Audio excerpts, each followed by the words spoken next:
Ya, halo selamat malam teman-teman sahabat Republik Investor.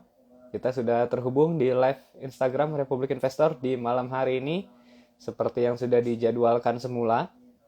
Cuman ini sebenarnya ada pergantian ya. Seharusnya di malam ini yang live adalah dari Mas Kori nih sama Mas Hendra. Cuman karena memang Mas Korinya sedang berhalangan, jadi di malam hari ini digantikan terlebih dahulu nih sama saya untuk di malam hari ini. Ya, semoga di malam ini kita bisa mendapatkan banyak informasi nih dari Mas Hendra sudah ada juga bersama kita. Kita coba ajak bergabung malam hari ini bersama Mas.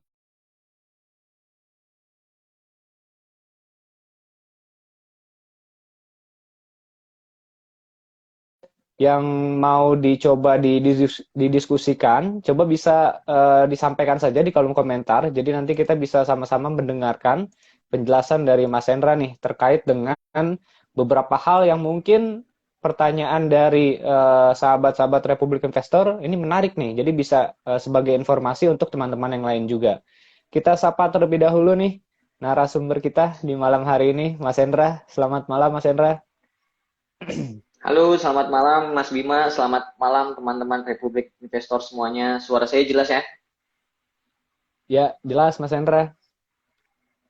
Ya, gimana Mas Oke. Hendra? Tadinya, Keadaan sehat nih ya? ya tadinya Alhamdulillah sehat. Ya tadinya pengen live bareng sama Mas Kori dan akhirnya hari ini jadinya sama Mas Bima karena Mas Kori berhalangan hadir. Oke, jadi kita akan ngebahas mengenai mungkin kondisi market update kali ya Mas Bima, di mana yang kita ketahui bahwa Hmm, hari ini rilis laporan GDP kita yang sudah sesuai dengan katakanlah konsensus dan ekspektasi dari beberapa analis bahwa hari ini GDP kita mengalami minus kontraksi 0,74%. Tapi yang harus digarisbawahi bahwa ya kita akan lihat bagaimana di kuartal kedua, kuartal ketiga, dan kuartal keempat GDP kita akan seperti apa. Karena yang kita ketahui bahwa Presiden kita Pak Jokowi target dari GDP-nya aja 5-6% di tahun 2021.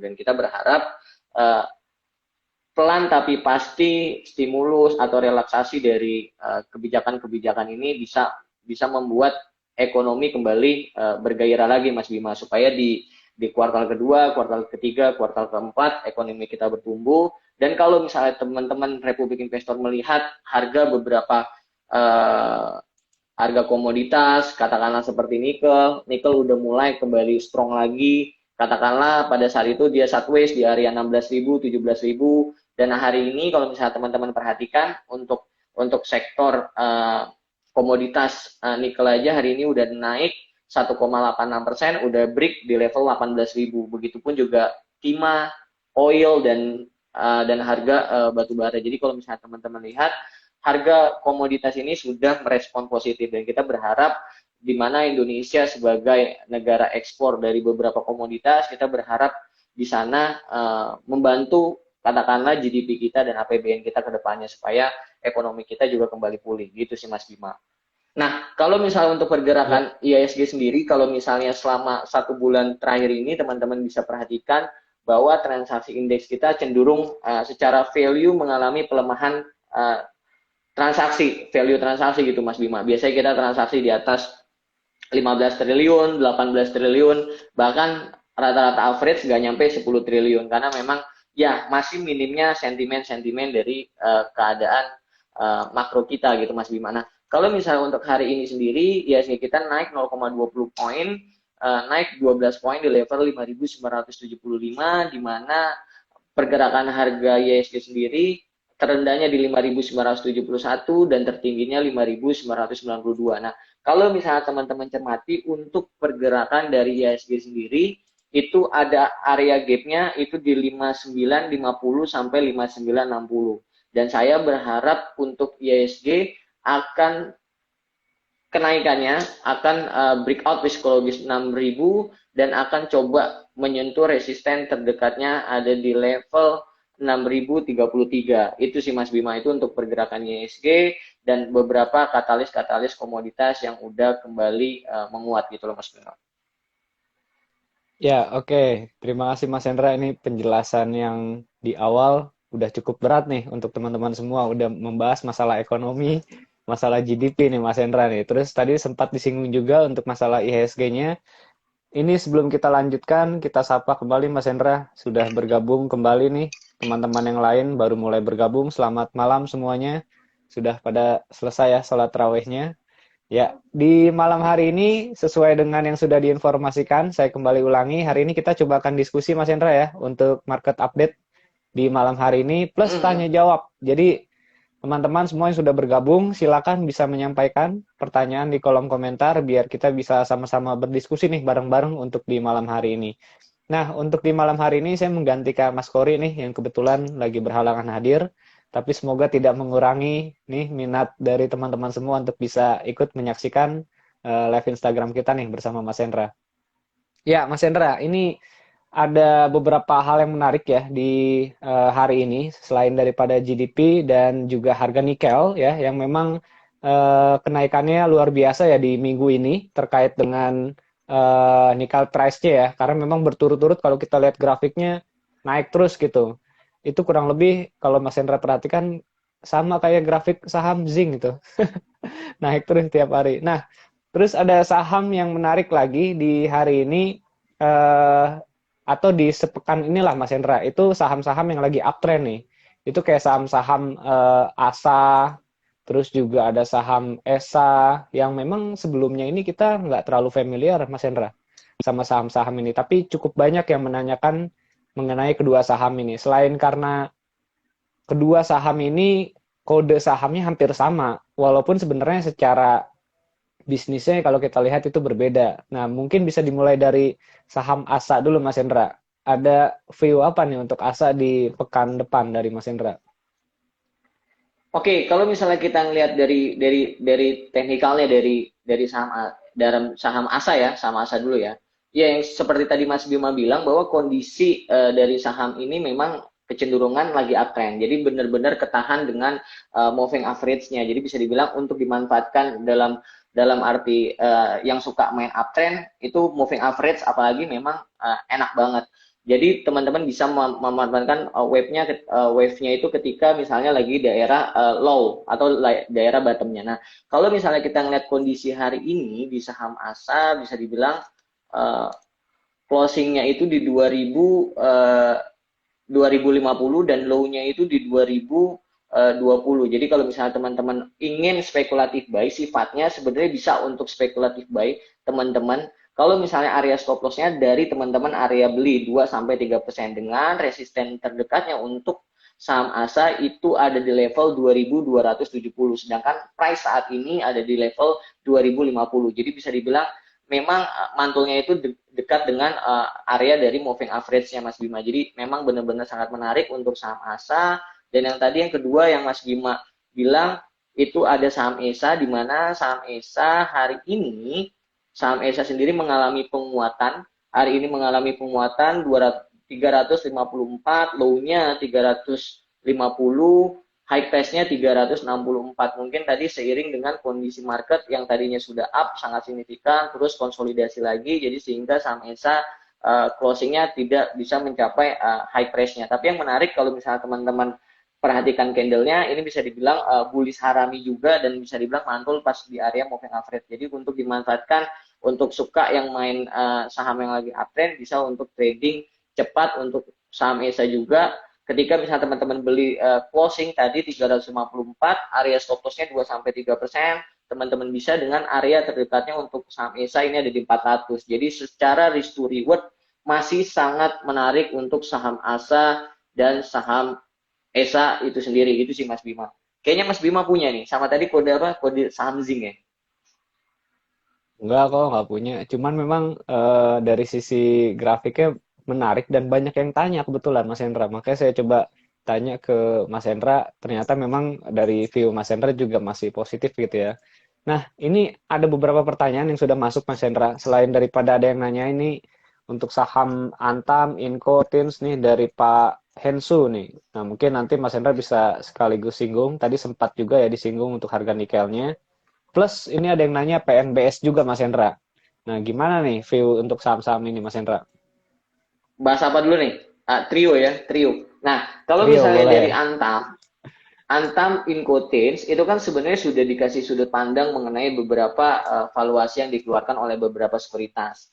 Katakanlah seperti Cipta dan Sekuritas, dia ngeluarin target price 3.300, Panin ngeluarin target price 3.400, bahkan BNI ngeluarin target 4.500. Dan kalau misalnya kita lihat sendiri untuk Antam, memang bisa dibilang sudah break out area resistennya, sudah breakout area resistennya di level 2480, di mana closing hari ini aja dia udah di 2630, seiring dengan komoditas nikel yang sudah break 18.000, sangat memungkinkan untuk saham Antam kembali bergerak di area 2.700 sampai 2.800 bahkan 3.000. Nah, area terdekat dari resisten Antam, apakah saham Antam berhasil nutup area gapnya nih Mas Bima? Karena gapnya yang teman-teman bisa lihat secara teknikal itu ada di level 2000, 2770 sama range-nya itu ada di 226. Jadi ada di area 2600 sampai 2770. Jadi kita berharap saham Antam bisa ketutup gapnya di area resisten 2770. Kalau misalnya di situ ada demand yang sangat kuat untuk saham Antam, sangat memungkinkan saham Antam akan balik lagi di area 3000 seiring dengan masih banyaknya beberapa analis yang merekomendasikan saham Antam untuk buy. Dan kalau misalnya teman-teman lihat laporan keuangannya pun juga sangat positif untuk saham Antam. Itu untuk Antam Mas Bima. Nah, kalau misalnya untuk saham Inco, nah, kalau misalnya saham Inco pun juga sama, dia sudah break resistennya di 4840 seiring dengan harga nikelnya juga. Dan kalau misalnya dibilang dia udah break out di moving average 5, moving average 10, moving average 50-nya. Jadi untuk saham Antam dan Inco masih sama korelasi dengan nikel, tapi resisten terdekat untuk saham Inco ini ada di area 5000, psikologis 5.000, dan resisten terdekatnya ada di 5.400. Jadi kalau misalnya teman-teman punya saham Inco, coba dipasang area stop loss-nya juga. Nah, kalau misalnya untuk TINS, kalau TINS ini kan tergantung dari harga timahnya juga Mas Bima, dan hari ini pun juga kalau misalnya teman-teman lihat, harga timahnya aja hari ini masih mengalami naik 3,99%, hampir 4% mengalami penguatan lagi. Walaupun memang kalau misalnya kita boleh coba untuk fair, belum ada konsensus yang dikeluarkan beberapa analis untuk saham timah, untuk saham TINS gitu loh Mas Bima. Tapi memang seiring dengan harga komoditas timah yang naik, harga TINS pun juga mengalami penguatan, dan sangat memungkinkan kalau misalnya harga timah terus mengalami kenaikan, sangat memungkinkan saham TINS untuk bergerak di area psikologisnya lagi di angka 2000, di mana kalau misalnya teman-teman perhatikan demand-nya dan volumenya sudah mulai terbentuk lagi dari tanggal 29 di bulan April kemarin. Itu demand-nya sudah mulai sangat kuat, sudah mulai banyak agresif untuk beli di saham timah. Jadi teman-teman bisa cek, sembari cek datanya, di situ Mandiri Sekuritas, CMB, CLSA, Credit Suisse itu beli lumayan banyak, dan dibandingkan sellernya yang bisa dibilang relatif sedikit dibandingkan dengan bayarnya. Mungkin itu untuk trio, untuk Inco, Antam, dan TIS mungkin membantu pertanyaan yang tadi ditanyakan. Ya, semoga itu bisa juga ya. Selain tadi yang bertanya Pak Hensu ya, untuk Antam Incotins. Dan semoga teman-teman semua nih yang lain, yang punya posisi, atau yang kepikiran baru mau beli, itu bisa tadi dicatat beberapa poin dari Mas Hendra. Ini saya juga sambil mencatat juga nih, level-level support yang tadi sudah Mas Hendra sampaikan, Antam, Tins, Inco, targetnya, peluangnya seperti apa. Nah, hal-hal itu yang coba bisa dicatat dan bisa coba dipertimbangkan Mas Hendra ya. Siapa tahu bisa membantu untuk strategi trading kita.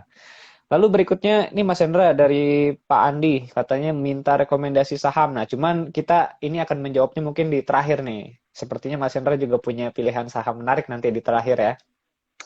Ya, kita ke pertanyaan yang lain dulu. Tadi dari Ria nih, ada yang menanyakan PNBS. Karena sempat kemarin saya perhatikan sempat positif, lumayan tiba-tiba closingnya merah gitu Mas Hendra. Mas Hendra mungkin sempat Apa? memperhatikan juga PNBS. PNBS. Oke, sebenarnya kalau misalnya PNBS ini secara trading memang sebenarnya masih menarik Mas Bima. Tapi kalau misalnya saat ini karena closingnya 153, dia breakdown level moving average 5-nya, Jadi sebenarnya menarik untuk coba lebih sabar lagi untuk wait and see lagi, mungkin di moving average 10-nya di area 140. Walaupun sebenarnya saya sangat yakin, sangat kemungkinan besar saham PNBS ini akan ada narasi-narasi kuat, entah corporate action apapun yang dilakukan ke depannya, kayaknya akan ada cerita narasi-narasi seperti itu. Kenapa? Karena kalau misalnya teman-teman boleh cek dari tanggal 7 April, itu volume dan demand-nya relatif sangat kuat. Dan kalau misalnya teman-teman coba cek harga bayarnya dari tanggal 7 di bulan 4, itu akumulasi belinya sangat besar sekali, Mas Bima. Sangat besar sekali, tapi memang average buy top buyer pertamanya itu ada di area 123, sedangkan area saat ini, harga saat ini adalah 153. Jadi bisa dibilang top buyer yang pertama sudah untung sekitar 30 poin gitu Mas Bima. Jadi bisa dibilang relatif sudah sangat risk to reward-nya sudah sangat besar di sana. Kecuali kalau misalnya teman-teman bisa memanfaatkan trading jangka cepat ketika misalnya tiap hari melihat demand-nya lagi kuat nih, oke beli, atau berdasarkan dari chart 5 menit atau 10 menit sangat memungkinkan teman-teman untuk coba untuk copet ya silakan. Tapi saya selalu bilang dikawal dengan stop loss yang sangat-sangat kuat untuk saham seperti PNBS yang volatilitasnya lagi sangat tinggi gitu sih Mas Bima. Ya, semoga bisa terjawab tadi pertanyaan dari Mbak Ria berarti ya, cewek ya, nggak mungkin cowok kan ya. Oke, lanjut. Ini pertanyaan berikutnya. Ada yang menanyakan BKSL nih. Cuman ini menarik Mas Hendra. Ini dari tadi yang bertanya Pak Bobi kalau tidak salah. BKSL untuk long term Mas Hendra katanya. Gimana Mas Hendra view-nya? Kalau misalnya BKSL untuk long term, terakhir kan ceritanya adalah narasinya mengenai dia baru menjual Iron Mall dan dapat dana lagi. Jadi cash flow-nya bisa lebih hidup lagi gitu loh Mas Bima. Tapi saya sangat yakin ke depannya akan ada narasi-narasi kuat juga untuk saham BKSL Mas Bima. Kenapa saya bilang seperti itu? Karena saham ini sudah lama tidur di area 50, 51 dan mulai dari tanggal 22 bulan 4 kalau misalnya teman-teman perhatikan volumenya sudah mulai kebentuk. Kalau misalnya kita sama-sama cek tanggalnya dari tanggal 22 bulan 4 sampai saat ini, sebentar lagi loading ya Mas Bima. Nah, 22 di bulan 4 datanya itu bisa dibilang masih sangat akumulasi beli. Jadi bisa dibilang demand-nya masih sangat kuat di sana. Nah, average-nya di berapa? Top buyer pertama ada di angka 67, top buyer kedua ada di angka 71, sedangkan price saat ini adalah 75.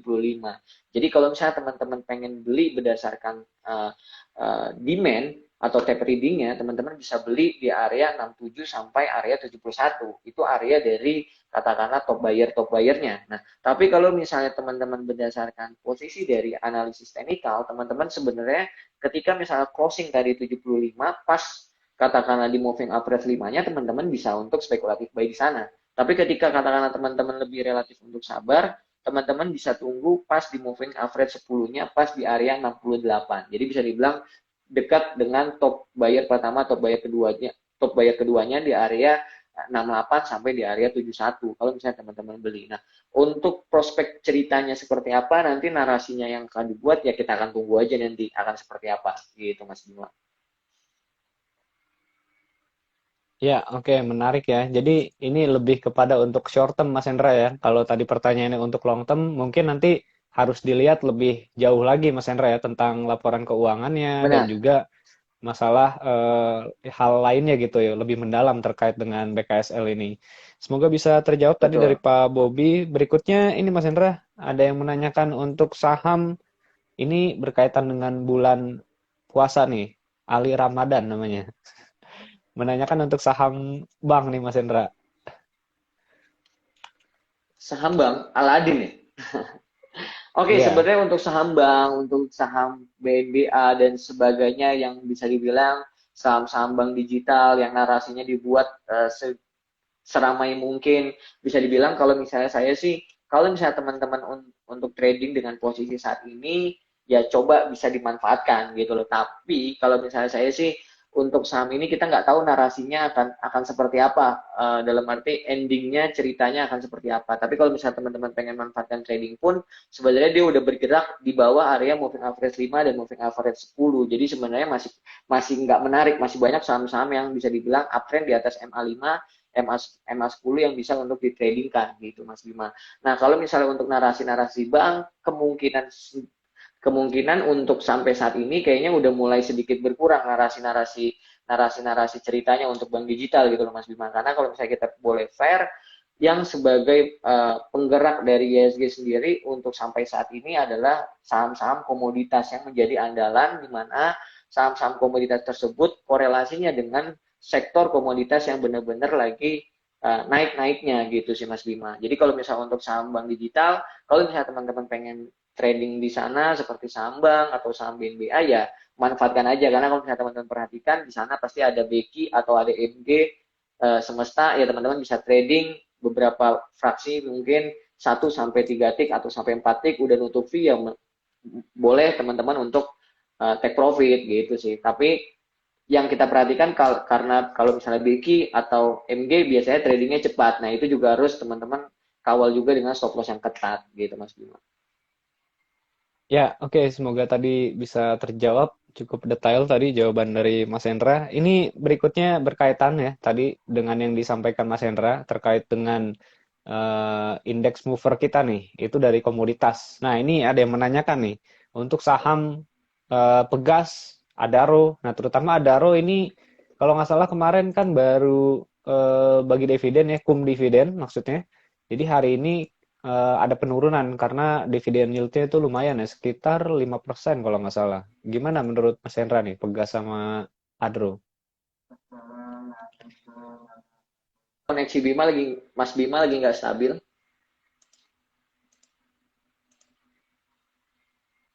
Halo, nggak ada suaranya Mas Bima. Ya, Mas Hendra, sudah jelas Oke belum? oke, udah jelas. Sudah sudah. Ya, ini ada pertanyaan dari Ahmad Arif nih, berkaitan dengan komoditas, Mas Hmm, Hendra. Ini ditanyakan saham Pegas sama Adaro.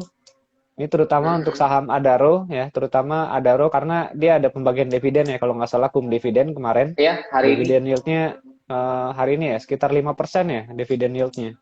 Gimana nih menurut Mas Hendra? Hmm. Oke, tadi saya akan ngebahas mengenai beberapa komoditas yang bisa dibilang lagi happening lagi nih. Jadi kalau misalnya teman-teman perhatikan untuk value dari IHSG sendiri, saham Antam masih menduduki value yang tertinggi hari ini, itu sekitar 470 miliar. Kedua BBRI, BBCA, Telkom, balik lagi ke saham TINS, Zinc, Inco, MDKA. Jadi bisa bisa dibilang ya ini terbukti beberapa saham komoditas sebagai penggerak dari IHSG atau yang lagi ramai ditradingkan. Nah, tadi pertanyaannya mengenai saham Adro bagaimana? Nah, kalau misalnya saham Adro hari ini sendiri kan teman-teman bisa perhatikan bahwa XDR sekitar 5%. Jadi kalau misalnya hari ini saham Adro turun hampir sekitar katakanlah 4,4%, ya memang sudah sangat wajar biasanya ketika misal suatu saham mengalami XDR-nya pasti akan mengalami koreksi di sana. Nah, kalau misalnya untuk peluang saham Adro seperti apa, nah teman-teman bisa perhatikan dengan seiring katakanlah pertumbuhan ekonomi Cina, dan teman-teman juga sudah diketahui bahwa beberapa komoditas batu bara kita hampir 70-80% itu ekspornya itu ke Cina, jadi bukan ke Amerika. Jadi kalau misalnya ditanya peluangnya seperti apa, banyak konsensus untuk saham Adro itu target price-nya itu ada di 1.500, 1.700, bahkan ada di area 1.000. Jadi kalau misalnya teman-teman ingin untuk jangka panjang untuk saham Adro seiring harga komoditas juga batu bara yang lagi mengalami kenaikan, jadi teman-teman sebenarnya bisa untuk coba sabar buy support di level support klasiknya itu ada di area 1.200, itu untuk saham Adro Mas Bima. Jadi kalau misalnya teman-teman bisa cek, nah sebenarnya sekarang sekarang harganya di 1.195, sebentar. Nah, teman-teman bisa untuk spekulatif buy di area supportnya itu ada di 1.160 Mas Bima. Jadi support klasiknya itu ada di 1.160 dan saat ini ada di 1.195. Kita coba lebih sabar di sana, apakah di area support 1.160 di situ ada volume dan area yang kuat untuk saham Adro untuk kembali technical rebound di situ. Itu sih Mas Bima. Itu untuk saham Adro. Terus apa lagi tadi pertanyaannya? Ya,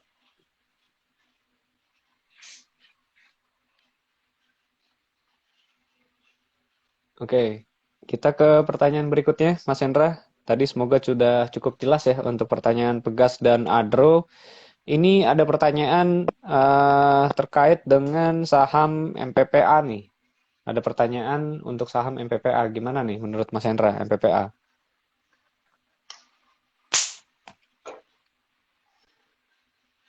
Oke, nah sebenarnya kalau misalnya untuk MPPA sendiri juga sebenarnya kan ya dia lagi uptrend banget. Kalau misalnya dibilang narasinya apa yang dibangun masih belum jelas narasinya. Kemarin katanya pengen dibeli dengan perusahaan A, perusahaan B, tapi itu dibantah. Dan kalau misalnya untuk tradingnya sendiri, untuk sahamnya udah di bawah moving average 5 dan moving average 10-nya. Jadi sebenarnya kalau misalnya untuk saham MPPA sifatnya masih spekulatif baik kalau misalnya teman-teman ingin tradingkan saham tersebut gitu loh Mas Bima.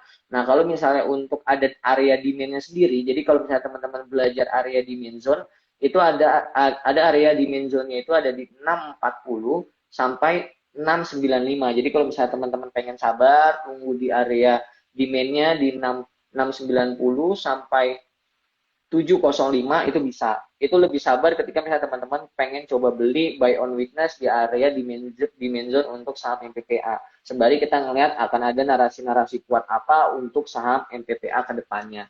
Nah, saya daripada MPPA, teman-teman bisa coba perhatikan LPPF dan RALS. Nah, kalau misalnya LPPF sendiri, mungkin ini sekalian rekomendasi nih Mas Bima. Jadi kalau misalnya LPPR sendiri, teman-teman bisa lihat candlenya hari ini bullish engulfing di mana candlenya ini bisa dibilang hampir sangat powerful di saham LPPF. Nah, kalau misalnya kita lihat dari area demand-nya pun juga top buyer pertama sampai top buyer ketiga masih bisa dibilang besar, sangat besar di sana dan resisten terdekat untuk saham LPPF itu sendiri itu ada di level 1965. Jadi bisa dibilang potensial keuntungan dan resikonya itu masih sangat dikit. Nah, teman-teman bisa stop loss-nya 2 sampai 3% dari area teman-teman beli. Jadi bisa dibilang LPPF masih sangat menarik.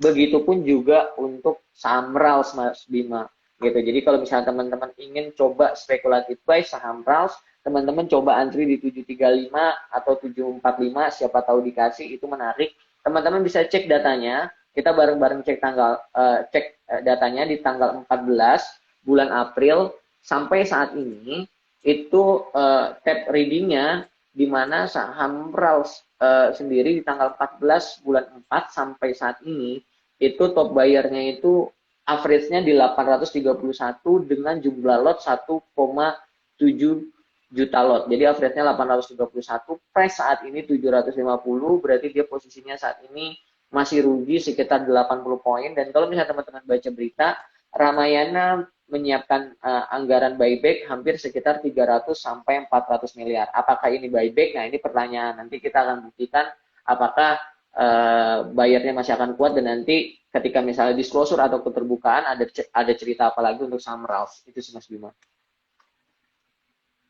Ya, menarik ya dari yang dijelaskan oleh Mas Hendra. Ini sekaligus tadi menjawab pertanyaan Pak Andi nih, yang minta rekomendasi tadi ya. Selain daripada sudah terjawab tadi untuk MPPA, nah dikasih rekomendasi untuk saham RALS dan juga LPPF, yang memang masing-masing punya cerita sendiri nih. Tadi RALS ada aksi korporasi untuk buyback, LPPF juga sebenarnya ada cerita nih terkait dengan tender offer sukarela di harga 1.550 kalau nggak salah. Jadi ya memang harganya di bawah harga market ya. Jadi ya itulah yang membuat kemungkinan harga LPPF jadi justru lebih ramai di market ya ketimbang ada tender offer ini di 1.550. Cukup menarik dari rekomendasinya hari ini ya itu juga menjelang Lebaran mungkin Mas Hendra ya LPPF sama RALS. Oke, kita ke pertanyaan berikutnya. Ini dari Pak Tatang nih. Selamat malam Pak Tatang. Dan juga Pak Nurjon Pi nih menanyakan hal yang sama Mas Hendra untuk saham PTBA. Terus juga ini Pak Tatang menanyakan saham Java. Nah ini menarik mungkin ayam-ayaman. Gimana Mas Hendra? Ya, kalau misalnya untuk tren kembali lagi saham PTBA, kita belum ada ceritanya mengenai katakanlah emiten tersebut, perusahaan itu akan kondisinya seperti apa. Tapi yang kita ketahui bahwa ya komoditas batu bara sedang mengalami kenaikan, tapi teman-teman juga harus tahu bahwa PTBA itu banyak kontraknya itu adalah di PLN gitu loh, di PLN. Jadi bisa dibilang hampir 80% ya memang marketnya itu ya lokal gitu. Itu untuk PTBA. Jadi kalau misalnya kita ngelihat pergerakan dari PTBA dengan price saat ini itu ada di 2290, sebenarnya ada support klasiknya itu ada di 2220 untuk saham PTBA. Jadi kalau misalnya dibilang PTBA pergerakannya akan seperti apa, ada support kuatnya PTBA itu, support klasiknya itu ada di level 2220 Mas Bima. Jadi kalau misalnya melihat PTBA memang value-nya makin hari makin tidak ramai gitu Mas Bima. Tapi ketika misalnya sudah ada volume yang sangat kuat, ada buyer yang sangat kuat, teman-teman bisa coba untuk spekulatif buy di sana untuk saham PTBA. Kalau saya melihat secara demand-nya, secara tape reading-nya lebih menarik saham batubara itu sebenarnya lebih menarik saat ini adalah saham Doit Mas Bima. Jadi kalau misalnya pengen pengen coba trading cepat untuk saham batubara sebenarnya jauh lebih lebih lebih enak pergerakannya itu di saham Doit dan saham Indi sebenarnya gitu loh Mas Bima.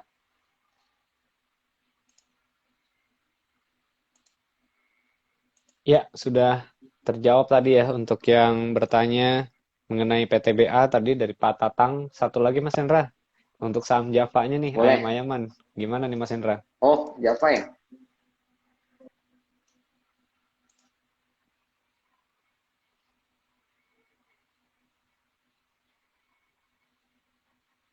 Lagi loading sebentar. Oke, sebenarnya kalau misalnya untuk Java secara tren sebenarnya masih masih bagus gitu loh Mas Bima. Masih masih uptrend walaupun memang dia sebenarnya lagi breakdown moving average 5 dan moving average 10-nya. Nah, kalau misalnya teman-teman coba sifatnya teman-teman lebih sabar, teman-teman pengen nyantai, teman-teman bisa spekulatif buy pas di moving average 50-nya ada di angka 1930 Mas Bima. Kalau misalnya teman-teman tipikal buy on weakness di sana, teman-teman bisa beli di area 1930. Tapi kalau misalnya teman-teman lihat dari kenaikan katakanlah tanggal 28 bulan 4 sampai saat ini, kita lihat tape readingnya dulu Mas Bima sebentar. 28 bulan 4 kita cek. Nah, sebenarnya datanya masih sangat akumulasi. Jadi bisa dibilang top bayarnya pun average-nya di 2040, 2090, sedangkan price saat ini 2020. Tergantung dari teman-teman lebih tipikal cara belinya seperti apa. Apakah dari posisi teknikal, apakah dari posisi tape reading. Nah, kalau misalnya dari posisi teknikal, teman-teman bisa buy on weakness di area tadi yang saya bilang itu ada angka moving average 50-nya di 1930. Tapi kalau misalnya teman-teman lebih ke area tape reading, ngelihat dari segi bayarnya, volumenya teman-teman sebenarnya dengan area saat ini pun teman-teman bisa untuk spekulatif buy untuk saham Java dengan target terdekatnya itu ada di resisten 2160 dan resisten keduanya ada di 2270 untuk saham Java gitu Mas Bima. Oke, spekulatif buy nih kata Mas Hendra untuk saham Java karena memang kenaikannya udah luar biasa sebenarnya dari beberapa bulan yang lalu ya. Cukup kuat baru-baru sekarang ini aja nih mulai agak konsolidasi ya untuk Java. Semoga bisa disimak tadi untuk level-level harga yang sudah disampaikan. Berikutnya ini Mas Hendra ada yang menanyakan dari Mas Bayu Mojo nih, menanyakan untuk sektor consumer. Bagaimana Mas Hendra peluangnya? Mungkin ada saham yang menarik kah dari sektor consumer?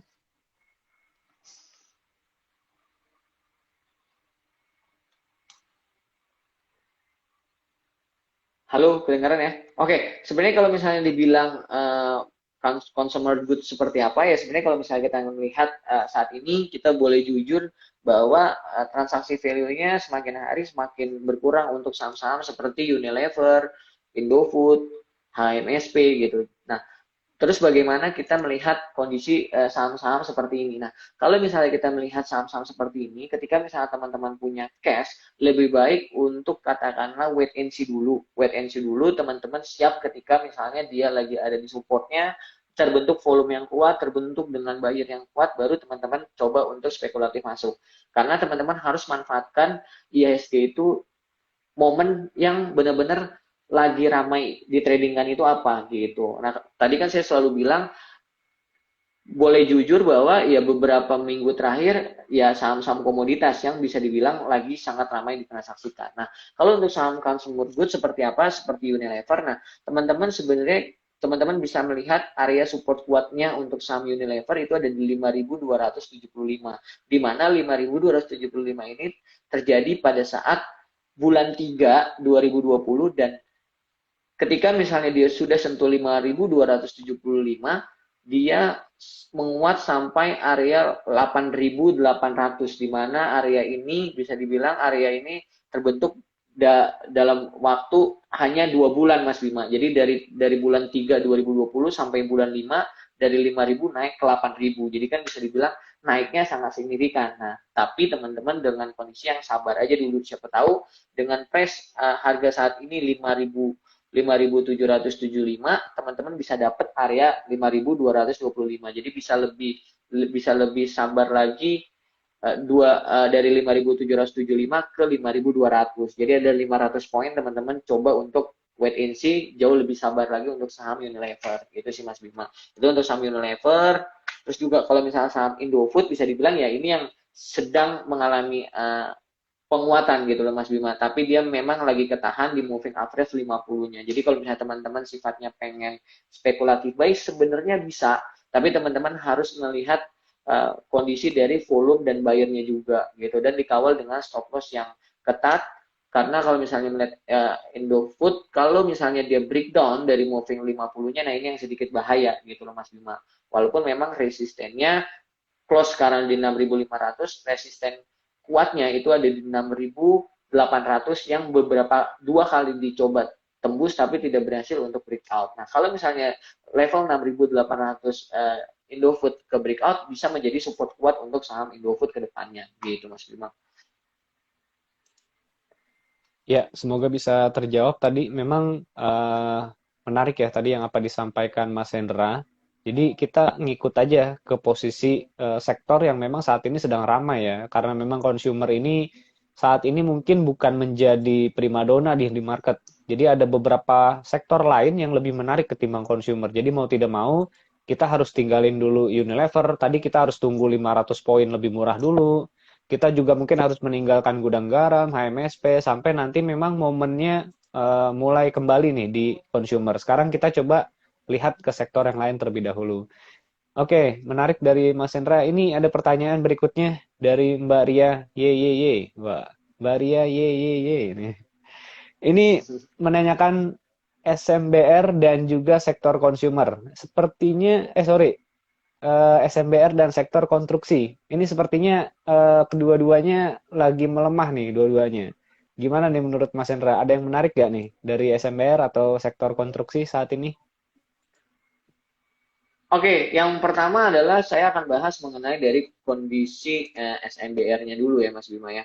Kalau misalnya kita lihat memang trennya mengalami pelemahan dan volumenya juga mengalami koreksi yang bisa dibilang sangat kecil volumenya. Nah, di sana kalau misalnya teman-teman lihat untuk SMBR sendiri ada support kuat di level 765 itu super klasiknya. Nah, kalau misalnya teman-teman tipikal yang sangat sabar, lebih baik wait and see dan buy on weakness di area situ, dan sambil melihat apakah bayarnya sangat kuat dan volumenya sangat kuat di level itu, baru teman-teman bisa beli. Tapi kalau misalnya teman-teman volumenya masih belum kuat nih, ya udah jangan beli dulu, siapa tahu nanti dia akan breakdown di level 765 atau dia akan bentuk low yang terbaru. Itu untuk saham SMBR. Walaupun teman-teman ketahui bahwa SMBR ini banyak bisa dibilang dibeli oleh katakanlah Asabri, Jiwasraya, teman-teman itu bisa melihat secara portofolionya juga di sana gitu loh. Itu untuk saham SMBR. Nah, kalau misalnya untuk saham konstruksi seperti apa? Nah, suka atau nggak suka, saya harus bilang untuk saham konstruksi belum dalam tren terbaiknya saat ini. Kenapa? Karena memang secara value pun juga makin setiap hari selalu berkurang nih untuk saham-saham konstruksi secara value. Biasanya transaksinya kalau misalnya teman-teman lihat di bulan 1 saham kita aja sempat 1T 400 miliar, 600 miliar, 800 miliar. Tapi saat ini aja nggak nyampe 100 miliar. Jadi value-nya bisa dibilang sangat berkurang jauh. Nah, kenapa sih sangat berkurang jauh? Yang kita ketahui bahwa beberapa saham konstruksi bisa dibilang hutang jatuh tempo jangka pendeknya bisa dibilang uh, ya ya benar-benar lagi teruji cash flow-nya gitu loh Mas Bima, untuk saham sekelas Waskita, Wika, PTPP. Nah, kita akan tahu ke depannya akan bagaimana cara penyelesaiannya itu untuk saham-saham konstruksi, di mana divestasinya kita belum melihat juga apakah benar-benar benar nggak sih ada yang beli divestasinya dan sebagainya gitu. Kita selalu menunggu berita-berita ini, dan bagaimana katakanlah di Kalimantan, ibu kota baru segala macam, apakah benar pembangunan itu udah mulai dilakukan. Itu sih Mas Bima. Jadi kalau misalnya saran saya untuk saham konstruksi, manfaatkan aja untuk katakanlah technical rebound, untuk trading cepat dulu. Karena kalau misalnya teman-teman lihat, ketika saya kasih contoh misalnya saham Waskita, nah ketika misalnya saham Waskita under 1000, pasti JP Morgan selalu beli. Tapi ketika misalnya dia sudah naik sedikit, pasti dimanfaatkan JP Morgan untuk melakukan take profit. Jadi memang untuk saham-saham konstruksi, suka nggak suka, saya bilang secara value sudah mulai sedikit turun dan hanya dimanfaatkan untuk trading jangka pendek. Sembari kita melihat narasi-narasi kuat apa, sentimen-sentimen kuat apa untuk saham konstruksi ke depannya. Gitu sih Mas Bimo. Ya, oke, menarik dari Mas Hendra nih. Kita tunggu Mas Hendra narasi-narasi apa nih yang ada nanti di saham konstruksi. Dan perlu diperhatikan juga tadi Mas Hendra berpesan nih untuk saham-saham mungkin nggak hanya konstruksi ya, tapi saham-saham lain yang memang mengalami penurunan value transaksi ya. Tadi mungkin terjadi juga di saham SMBR yang ditanyakan tadi oleh yang bertanya, dan mungkin bisa dilihat di saham-saham yang lain yang mengalami penurunan value juga. Itu mungkin yang bisa menjadi alasan kita untuk pindah ke saham lain yang memang memiliki value yang lagi rame nih. Kayak misalkan hari ini, oh Antam lagi rame, komoditas lagi rame, berarti kita harus masuk ke sektor yang memang lagi ramai gitu. Oke, berikutnya ini ada pertanyaan dari Pak Yuns nih. Ibu Yuns atau Pak Yuns nih. Tadi sempat terlewat menanyakan untuk saham Indosat dan juga saham BRIS, Mas Hendra. Gimana nih dua saham ini? Oke, untuk saham ISA sendiri juga secara value sudah mulai sangat jauh berkurang gitu loh Mas Bima, dibandingkan di bulan 3. Di bulan 3 biasanya transaksi 100 sampai 300 miliar, dan kalau misalnya teman-teman lihat transaksi di bulan April sampai dengan Mei saat ini, transaksinya itu bisa dibilang hanya hanya 7 miliar, 10 miliar, 15 miliar. Jadi bisa dibilang transaksinya sedikit berkurang untuk saham ISAT. Nah, kalau misalnya teman-teman lihat corporate action-nya, saham ISAT ingin menjual towernya gitu loh Mas Bima, ingin menjual towernya sekitar 10 triliun. Nah, kita belum dapat update-nya apakah tower tersebut dijual, menguntungkan dari segi bisnis dan sebagainya. Kita sambil melihat narasi-narasi itu. Dan kalau misalnya kita ngeliat untuk saham ISA sendiri, untuk secara teknikalnya dia masih kuat di moving average 50-nya di level saat ini. Jadi kalau misalnya teman-teman lihat close 6.300 itu masih sangat kuat di moving average 50-nya, dengan resisten terdekatnya kalau misalnya teman-teman lihat itu ada di 6.575.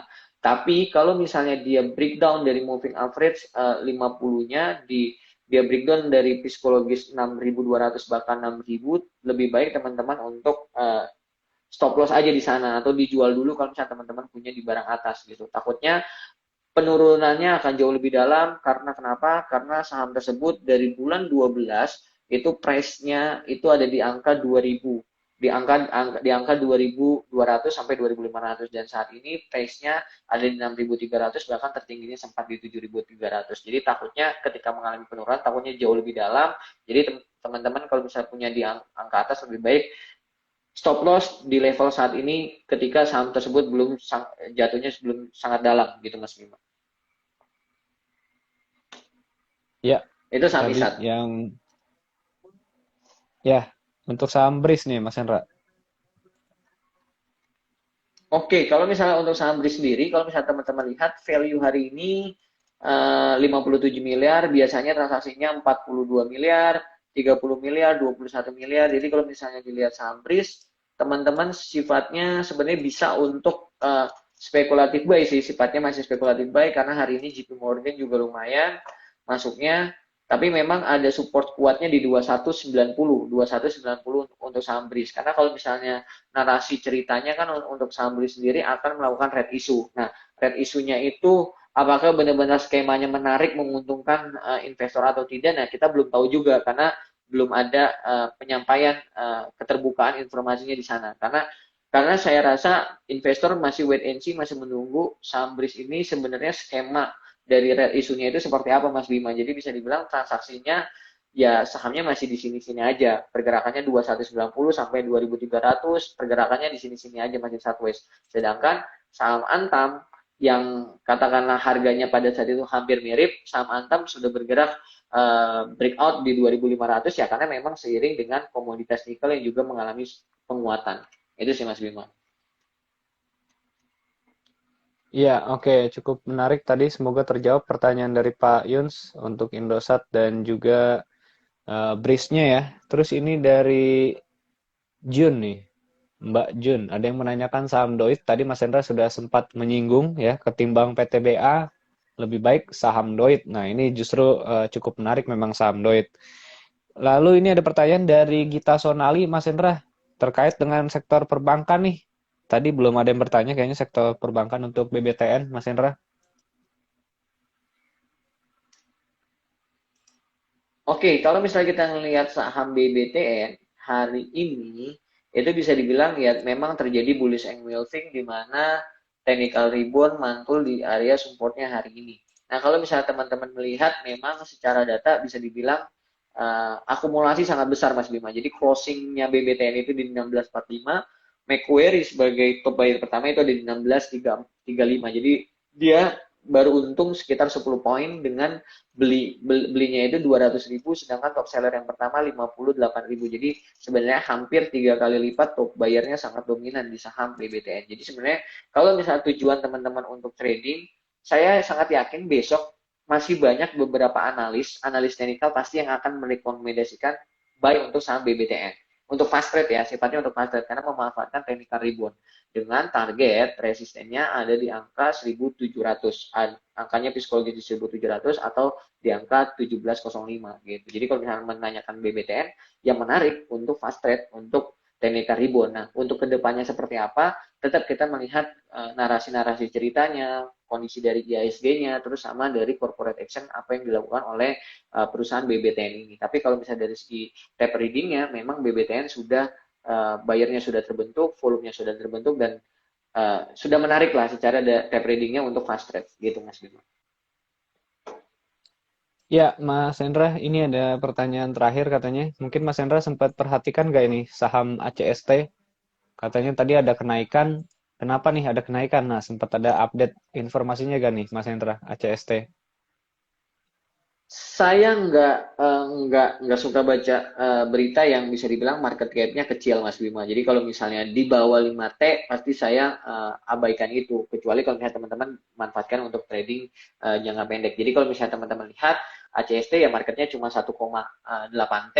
Biasa transaksi value rata-rata hariannya hanya 1 miliar, 2 miliar, 3 miliar. Ya kalau misalnya dia hari ini naik dengan transaksi bisa dibilang hampir naik 10 kali lipat, biasanya 2 miliar transaksinya, dan saat ini transaksinya 29 miliar, ya udah itu bisa dibilang ya memang lagi digerakin aja gitu. Trennya memang lagi kondisi turun, tapi memang dia bergerak di atas moving average 10 dan moving average 5. Candle-nya juga bisa dibilang menarik. Kenapa? Karena close-nya hampir harga tertingginya, harga tertinggi 300, close-nya 292. Nah, kalau misalnya dari tape reading-nya sendiri, teman-teman bisa lihat, sebentar. Nah, ini terjadi akumulasi juga sebenarnya untuk saham ACST, di mana harga close-nya 292, average stop buyer pertamanya ada di 290 levelnya. Jadi di average sangat banyak. Top seller pertamanya itu ada 36.000, top buyer pertamanya itu ada di 194.000. Jadi bisa dibilang hampir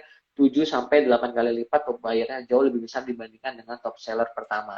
Nah, mungkin untuk saham ACST pun besok akan dimanfaatkan untuk fast trade, untuk yang bisa dibilang trading cepat 2 sampai 3% keluar, ya ini mungkin bisa untuk saham ACST dengan target resistennya ada di angka 300 atau katakanlah ada di angka, sekarang kan closingnya 292, mungkin sangat memungkinkan besok banyak direkomendasikan ACST untuk targetnya di level 300 sampai 304, tapi tetap harus dikawal dengan stop loss yang ketat untuk saham ACST karena volatilitasnya sangat tinggi, bisa dibilang volumenya juga sangat tipis dan price-nya juga sangat murah, jadi sangat gampang untuk dinaikin dan sangat gampang juga untuk diturunin. Itu sih Mas Bima untuk saham ACST. Ya, semoga terjawab tadi untuk yang menanyakan cukup lengkap nih ACST. Ya, berikutnya nih Mas Hendra, sebelum kita masuk ke rekomendasi lanjutan ya, tadi kan kita sudah coba sampaikan LPPF dan juga RALS nih. Ini saya mau bertanya, salah satu saham yang hari ini naik signifikan nih, tapi belum ada yang nanya nih saham ini, itu saham Tekim Mas Hendra. Nah, ini saham Tekim bisa dibilang hari ini baru mulai reversal. Kalau nggak salah tadi sempat high-nya 10% ya. Nah, mungkin Mas Hendra punya view nih untuk saham Tekim. Ini awal dari technical rebound-nya atau justru kita harus sell on strength nih, Mas Hendra? Iya, sebenarnya kalau misalnya dilihat dari bulan 4 di tanggal 14 transaksinya sekitar 70 miliar, terus berangsur turun 45 miliar, 60 miliar, 20 miliar, dan bahkan hanya belasan miliar, dan hari ini transaksinya hampir 100 miliar atau sekitar 99 miliar, di mana saham Tekim berhasil close-nya itu di angka 10.575, di mana high price-nya itu 10.675. Jadi hari ini naik 9,59%. Nah, kalau misalnya teman-teman lihat, memang bisa dibilang ini area supportnya dan dia mantul gitu loh. Karena sempat Tekim mantul di area 9.300, tapi dia nggak kuat untuk break area resistennya di 10.425. Nah, saya sangat berharap, sangat memungkinkan juga, benar pertanyaan Mas Bima bagus, kenapa? Karena saya sangat yakin besok saham Tekim pun juga sangat banyak direkomendasikan beberapa analis untuk spekulatif buy Mas Bima. Karena seiring dengan kenaikan hari ini yang terjadi volume dan buyer yang sangat kuat untuk saham Tekim. Nah, sangat memungkinkan untuk saham Tekim besok menguji area resistennya di 10.000, bahkan di 10.425. Nah, kalau misalnya resisten 10.425 itu ketembus, sangat memungkinkan untuk saham Tekim itu bergerak di area di atas 10.000 gitu Mas Bima. Nah, untuk dari segi bayarnya pun juga sudah terbentuk sangat kuat, itu ada UBS, ada CLSA, ada Dana Reksa, ada kredit Swiss. Jadi bisa dibilang top buyer pertamanya dengan top seller pertamanya bisa dibilang hampir 2 kali lipat dominan top buyer yang pertama. Jadi kalau misalnya untuk saham Tekim, saya sangat yakin besok saham Tekim masih banyak direkomendasikan untuk saham ini untuk rekomendasi buy. Nah, kalau misalnya saham ini mengalami penurunan pun, ketika misalnya turun 1-2%, tapi diiringi dengan volume yang sangat kecil, itu dinamakan terbentuknya base atau rehat sejenak. Jadi sebenarnya itu bisa dimanfaatkan untuk teman-teman untuk beli di sana. Nah, saya kasih contoh saham yang terbentuk base, rekomendasi juga dari saya, dan kemungkinan saham ini juga masih mungkin untuk naik ke depannya, itu sebenarnya ada saham Medco Mas Bima. Jadi teman-teman bisa perhatikan juga saham Medco. Kalau misalnya dia mengalami koreksi lagi, tapi volumenya sangat dikit, sellernya sangat dikit, justru sedang akumulasi, teman-teman bisa coba masuk untuk di saham Medco juga sebenarnya. Gitu Mas Bima. Ya, menarik dari yang disampaikan oleh Mas Hendra. Ada tambahan lagi nih rekomendasi saham Medco. Ya, memang saya perhatikan memang sudah Kayak berhasil kayak reversal kayaknya ya. kayaknya banyaknya banyaknya komoditas. Iya, banyaknya komoditas ya untuk di pekan ini ya. Oke, Mas Hendra, mungkin sebelum kita akhiri nih, Mas Hendra ada beberapa pilihan rekomendasi saham lagi selain LPPF, RALS, dan juga Medco. Mungkin ada yang menarik lagi, Mas Hendra? Teman-teman bisa cek datanya tadi yang ditanyakan, salah satunya itu adalah saham Pegas. Teman-teman bisa cek datanya hari ini. Jadi teman-teman bisa lihat, saya sangat berharap saham Pegas akan tembus areanya resistennya di 12.80.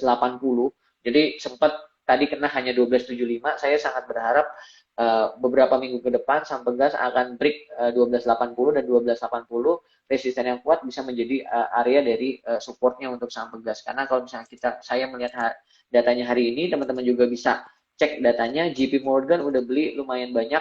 Jadi di saham Pegas saya berharap saham ini bisa sesuai dengan target konsensusnya ada di 1.500, 1.700. Itu untuk saham Pegas Mas Bima. Tapi kita tetap melihat kondisi-kondisi yang ada, karena kita harus coba jujur melihat, katakanlah ya memang ekonomi kita katakanlah ke arah yang jauh lebih baik lagi, tapi kita harus melihat kasus-kasus angka COVID yang ada di India seperti apa, yang ada di Malaysia seperti apa, yang ada di Singapura seperti apa, dan kita juga harus terbuka bagaimana katakanlah menjelang Lebaran ini, apakah benar nih larangan mudik ini bisa diantisipasi dengan baik gitu, bisa terlaksana dengan baik juga gitu sih Mas Bima. Karena jangan sampai Indonesia kasus COVID-nya meledak, nggak bisa tertangani, nah ini yang berbahaya. Kenapa saya bilang bahaya? karena anggaran APBN kita udah banyak di 2020 dan 2021 itu habis untuk penanganan COVID. Jangan sampai COVID ini belum selesai di tahun ini, karena akan membawa dampak yang sangat buruk untuk APBN kita dan ekonomi kita ke depannya lagi gitu Mas. Harus Iya, tetap oke. update juga berita-berita yang ada. Ya, terima kasih Mas Hendra untuk rekomendasinya hari ini ya. Bisa dicatat oleh teman-teman semua mungkin yang baru bergabung di malam hari ini. Ada LPPF, RALS, terus juga ada saham Pegas tadi dan juga saham Medco ya yang kita sudah sama-sama bahas nih di malam hari ini. Terima kasih mungkin ini sebelum kita akhiri di malam hari ini karena memang waktu juga sudah hampir 1 jam Mas Hendra Ya, tidak terasa untuk di malam hari ini. Ya mungkin saya ucapkan terima kasih untuk Mas Hendra dan juga teman-teman sahabat Republik Investor di malam hari ini sudah setia nih bergabung bersama kita sampai di 1 jam ini. Semoga nanti di next kita akan lakukan lagi dan kita akan live lagi Instagram dengan topik-topik yang menarik dan teman-teman semua bisa terus menyimak Instagram Republik Investor. Semoga bermanfaat kegiatan kita dan live kita di malam hari ini dan salam cuan Mas Hendra. selamat malam Mas Bima, selamat malam teman-teman Republik Investor.